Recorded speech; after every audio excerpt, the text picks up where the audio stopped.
On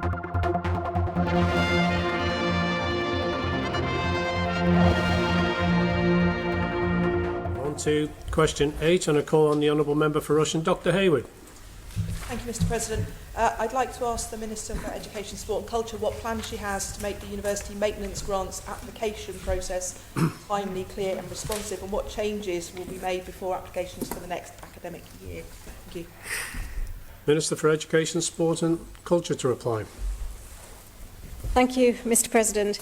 I would like to thank the Honourable Member for her question, which is a natural follow-up to the written answers provided in November and December regarding the numbers of students awaiting assessment, notification and payment of grants. The process for applying for a university maintenance grant is complex and is reliant upon the applicant providing all of the necessary information.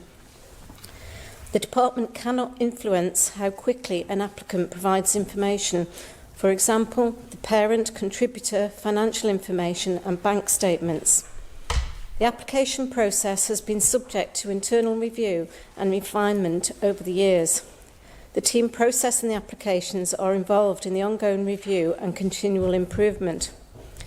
In terms of changes to the existing system, this year we had to remove the parent contributor financial details from the online application and make it available as an e-form on the main Student Award webpage. This was to ensure that the online application process functioned effectively. However, we are currently in the process of finalising updates to the system to ensure that the online application includes the parent contributors section going forward.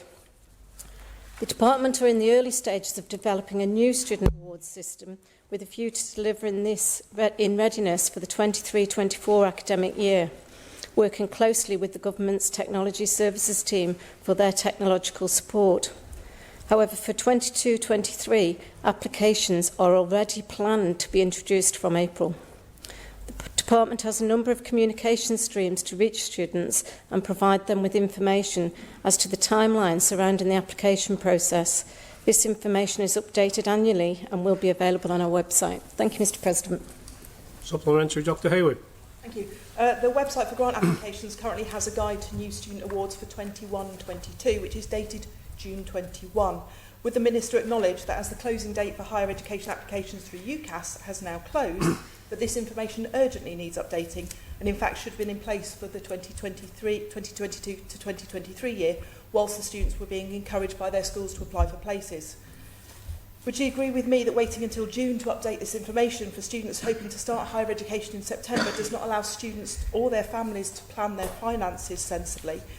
And will the Minister accept that if this system isn't updated to provide clear and advanced information about the grants, that's a massive disincentive to students from lower income families to even consider applying to university? Minister to reply. Thank you, Mr President. And yes, I do agree with some of the Honourable Member's comments, and I will make sure, as I've just said, that this is updated annually, and I'll make sure that officers update that as soon as possible, as it is key to giving prospective university students the opportunities and to know the full information before applying. Thank you. Supplementary, Dr Haywood. Thank you for that response. As at the start of the university term on the 27th of September last year, less than 2/3 of the students who'd applied had received their maintenance grants payments. And this reflects really a system that loads all the information gathering into a short period of time. And in fact, there's been another email that's come out from the department asking for more updated information from those students currently receiving grants in a very short window in April to ensure that they've received their third term maintenance grants. Will the Minister please promise, I like promises, will the Minister please promise that actually those payments will be made on time, because otherwise you are leaving students who are currently at university without the maintenance fees that they need? Minister to reply. Thank you, Mr President. And I can confirm that there is no student currently without any of their maintenance payments. They were caught up, and the most recent payment run was made on the 7th of January, and that's the second maintenance payment. The next one due to students is the week after Easter. And with regards to obviously applications that come in after the start of the school year, there are 2 UCM students who have put recent applications in, and they're the only 2 outstanding at the present time. Thank you, Mr President. Supplementary, Mr Moorhouse. Thank you, Mr. President. Going forward, if any changes are introduced and that has a negative impact on any students already receiving support and they were to receive a lower amount of support going forward, would the original offer remain? Because with change, there's always a possibility that existing students could potentially be in a worse position than they thought they would be in. Will the original agreements hold true? Thank you. Minister to reply.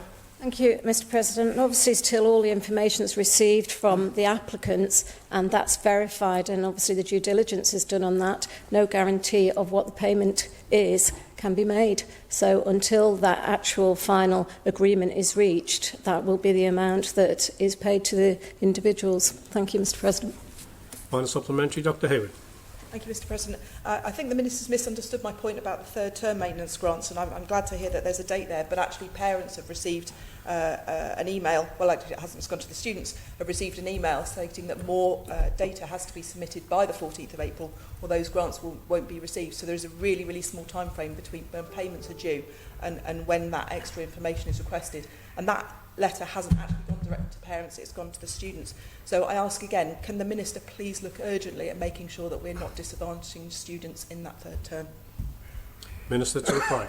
Thank you, Mr. President. Of course, I will commit to that. However, it would be really helpful if the Honourable Member does have some individual information that she can provide to me.